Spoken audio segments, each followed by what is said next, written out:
থেকে আমি অনুরাধা রয়েছি খবরে।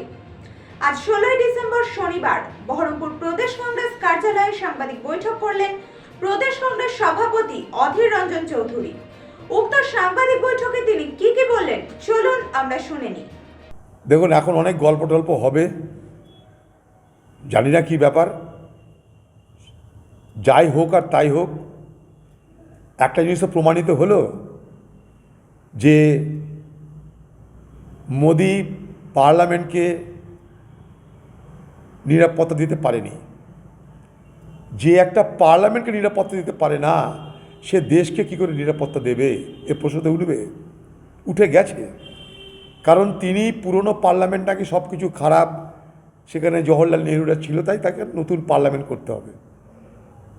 সেখানটা নিশ্চিত সব ব্যবস্থা, সব আধুনিক, ভারতবর্ষের আধুনিক পার্লামেন্ট। এখন কথায় আছে না একটা, যে বজ্র আটুনি ফসকা গেরো, এটা হয়েছে সেই বজ্র আটুনি ফসকা গেরো। সেখানে দেখিয়ে দিল যে তুমি কত সছিদ্র, ছিদ্রে ছিদ্রে ভর্তি তোমার গোটা প্রশাসন, তোমার সরকার, তা বুঝিয়ে দিল।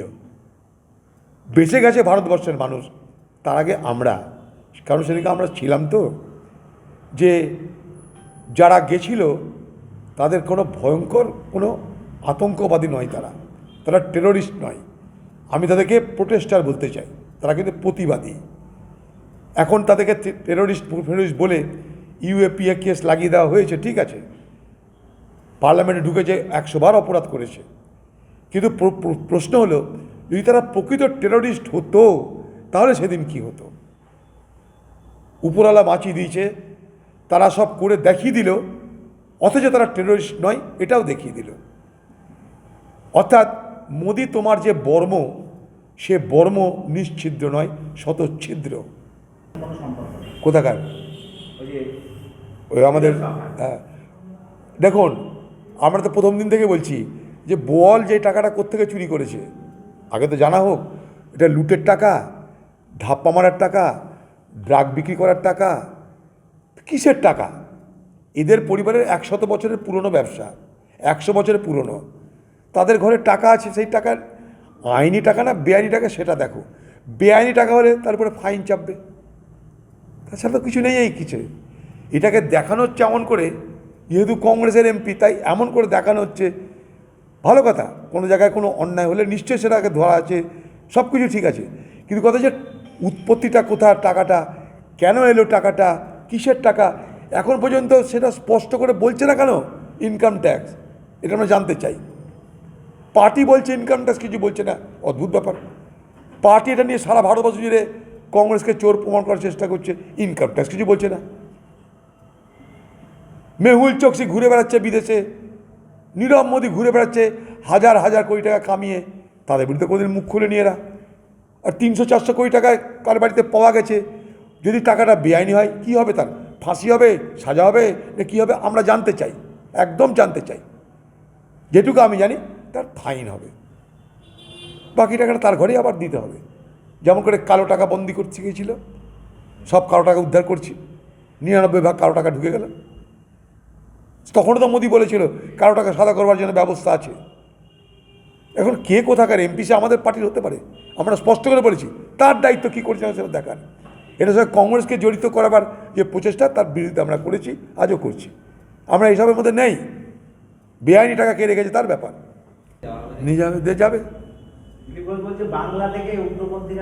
হ্যাঁ, ওইটা তো প্রমাণ করতে, সেই জন্য তো নিয়ে আসবে, আগে অমিত শাহকে নিয়ে, তারপরে প্রমাণ করে দিচ্ছি আমরা। আগে অমিত শাহকে জেরা করা হোক, যেটা এলো কী করে, এরা এলো কেন, আগে অমিত শাহকে তার জবাব দিতে হবে। ভারতবর্ষের প্রধানমন্ত্রী, সে এত বড় ঘটনার পর তার মুখ দিয়ে কথা বার হয় না কেন? হ্যাঁ, উত্তর মেরু থেকে দক্ষিণ মেরু, পৃথিবীর যেখানে যা ঘটনা ঘটুক, তুরন্ত মোদি তার একটা জবাব দেয়। এই জবাব দিচ্ছে না কেন? সেঙ্গল বসালো গিয়ে পুজো অর্চনা করে, সেই মোদি একদম চুপ কেন? ভারতবর্ষের আগে পার্লামেন্টে অ্যাটাক হয়েছে 2001 সালে। সোনিয়া গান্ধী প্রথম অটল বিহারী বাজপেয়ীকে ফোন করে সেখানে জিজ্ঞেস করেছিলেন আপনি কেমন আছেন। আর উচিত ছিল না ভারতবর্ষের প্রধানমন্ত্রীর বাইরে বাইরে বাতলা দিচ্ছে, একবার তো পার্লামেন্টের কথা বার হচ্ছে না, উচ্চারিত হচ্ছে না, একবার উচ্চারণ করেছে? এটা কি দেশের প্রধানমন্ত্রী? যে দেশের সব থেকে বড় প্রতিষ্ঠান, সে প্রতিষ্ঠানে হামলা, প্রধানমন্ত্রী চুপ? এ কোথাকার প্রধানমন্ত্রী? দেশের ভালো মন্দ যার কোনো যে কোনো প্রভাবিত হয় না। আপনারা এতক্ষণ দেখছিলেন জিটিভি, দ্রুত গতিতে সবার সাথে।